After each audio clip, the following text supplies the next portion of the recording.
My name is Shaban and I work for Theatre Alibi, and today I'm going to be reading you a very special story. Man on the Moon, A Day in the Life of Bob by Bartram. This is Bob. Perhaps you've heard people talk of him. You may know him better as the Man on the Moon.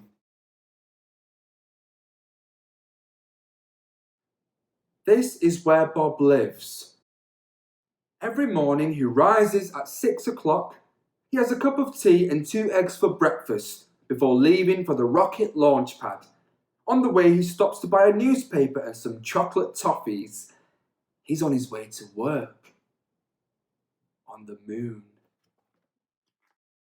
By 8 o'clock Bob arrives at the launch pad, changes into his special Man on the Moon suit and boards his fantastic rocket ship. He must make sure he leaves by 9:15, otherwise he won't make it to the moon by 9. On the way he reads the newspaper and does the crossword. Bob starts work. His job as Man on the Moon is very important. He has to keep the moon clean and tidy. Quite often astronauts drop sweet packets and cans. Some people say that aliens are responsible for much of the rubbish. But Bob knows that's not true. There's no such thing as aliens.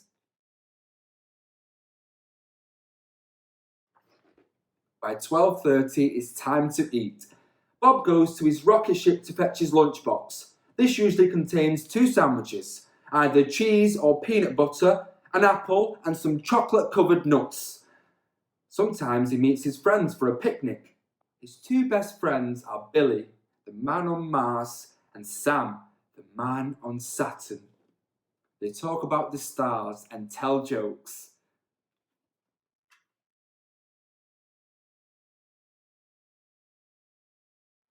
After lunch, tourist spaceships start arriving from Earth.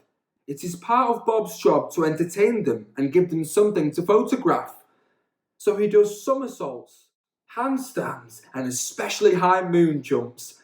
Sometimes he performs for as long as 2 hours and is left quite out of puff. Occasionally, the tourist spaceships will land on the moon. When they do, Bob gives them a guided tour and a speech. He tells them lots of facts, such as how many craters the moon has, or how long it takes to walk around it on stilts.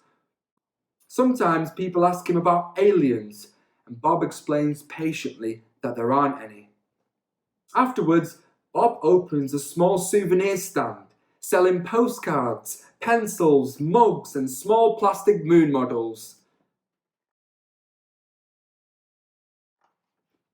By 4:30, all visitors must leave the moon. Bob looks around to see that everyone has left. He checks inside any big craters in case anyone has ever fallen in, but there's never anyone there.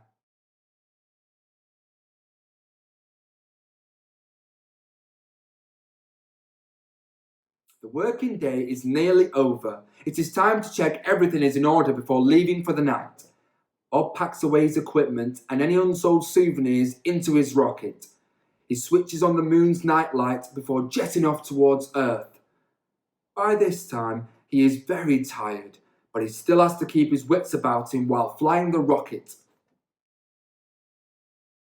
As he reaches Earth, it's about 5 o'clock. The rush hour is in full swing with everyone leaving work and going home, just like Bob.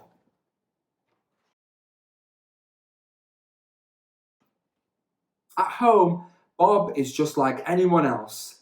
First, he has a long bath. Moon work can make you very grubby, as sometimes the dust can get inside your suit. Then he goes to bed with a mug of cocoa. He sleeps soundly, bathed in moonbeams, very happy to be the man on the moon. And aliens. Well, Bob would know if there were any, wouldn't he?